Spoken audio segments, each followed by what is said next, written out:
Are you thinking about protesting or demonstrating over a cause? Before you pound that pavement, watch this video and we'll see if it's worth your time. And if you stick around to the end, I'll give you a tool that is better than protest. Please stay tuned.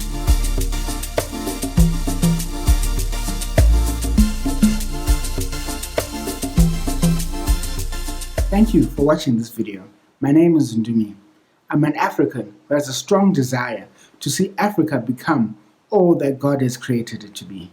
In this video, we're going to look at protesting and some of the key things to look at to decide whether you want to protest or not. If you stick around to the end, I'll also give you one key that is better than protest. Let's get into the video. 2020, amongst other things, has been a year of protesting and demonstration. We have seen protests and demonstrations in countries such as Ethiopia, in Russia, Serbia, Hong Kong, and most recently, in the United States, we've seen two main protests this year: the anti-lockdown protests and the Black Lives Matter protests as well. Unfortunately, we have seen many of these protests turn into riots, where things spiral out of control and things that were meant to be peaceful turn into violent occasions. And then you tend to wonder, with all the things that have happened, what have these protests actually achieved? Very few have been effective for bringing social change.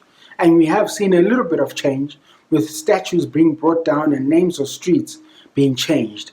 However, how much is that just a window dressing for a core issue, something that is still alive today? How many of these protests have managed to change the issues at heart? While time will tell, my thoughts are that maybe they haven't been as effective as the organizers had wanted them to be. As a citizen of a country, you have rights, but you also have responsibilities. Lots of people spend time focusing on their rights and not enough time focusing on their responsibilities. While you have a constitutional right to protest, you need to know when it's best and how best to use that right. But you also have responsibilities as well. You have a responsibility to adhere to the law, to keep others safe, and to keep yourself safe as well. And that's the world we live in, where there's a constant tension between our responsibilities and our rights. We need to remember that someone else's right becomes someone else's responsibility, and vice versa. So when you decide to act on your constitutional right to protest,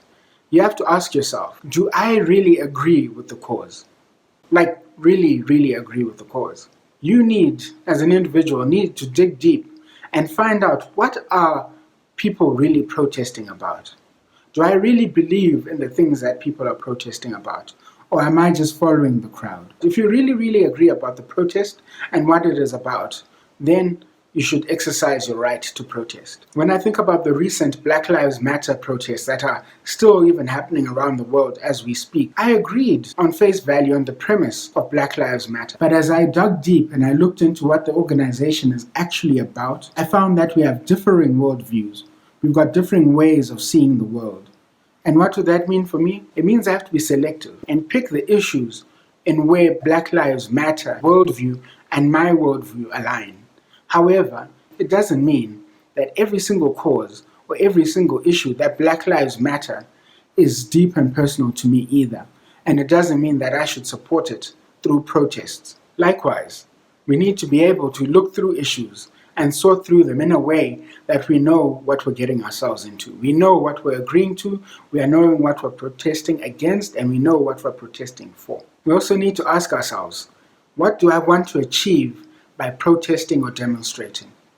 Without a goal, without a reason for doing what you're doing, then you're just wasting your time. It's like that metaphor of a dog that chases after a car, and once it catches the car, it doesn't even know what to do with the car. In fact, you find that protests that start with that sort of a mindset, with that vague idea of what they're trying to achieve, find themselves deteriorating very quickly into the riots which we see on television. So as an individual, you need to look and see, what are the outcomes that you want to achieve? What are the outcomes that the organizers want to achieve of any said protest or demonstration? Without knowing what the specific outcomes should be, you end up falling into being used by other people for their own agendas and for their own things that they want to achieve, without you agreeing or necessarily even knowing what it is that you're protesting about. I hope those handles will help you figure out which protests to be a part of and which ones to leave alone. Now, the time has come for me to share with you the tool that is more powerful than protesting. You see, the reality is that change starts with me and change starts with you. We need to be the change that we want to see in order for there to be a greater change in the world. It's easy to point to others as the source of misery in your life and not have a look at yourself and see the things that you do in your life that bring you misery every day. By dealing with your own issues, by dealing with yourself, yes, it's harder work, but it is more lasting. Look at yourself and ask yourself, am I the person who I want to be? And if not, what can I do to make myself a better person day by day? And most of us would agree that there are things in our lives that we would want to change. There are things in our lives that we're not happy with. And there are things in our lives that do not contribute to society but take away from it. We need to realize that life is a journey, something that we're consistently and constantly working on. And it's a journey that we'll continue to walk every day of our lives. So as I start with myself and start to deal with the issues of corruption inside of me, that temptation that when I get a parking ticket or a speeding ticket to pay the officer to let me go, as I get tempted to do all these things that contribute to the making society worse, then I'm actually making it better. Because if I'm not paying a bribe and you are not paying a bribe and our neighbors are not paying a bribe, then the people that want bribes are out of business. And once you're on this journey, the key is to take someone along with you for the ride.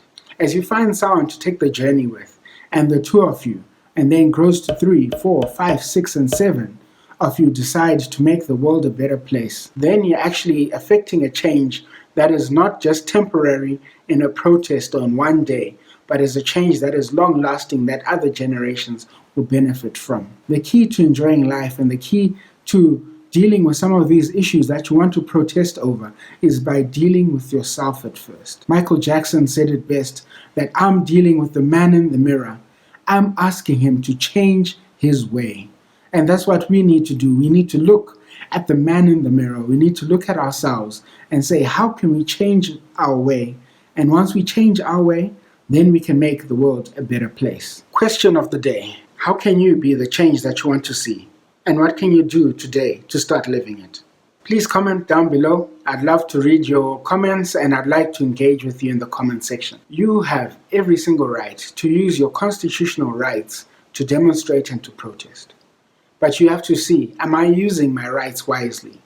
Am I also living up to the responsibilities that come with these rights? If you like this video, hit the like button, share it with your friends, and subscribe so that you don't miss out on any other videos.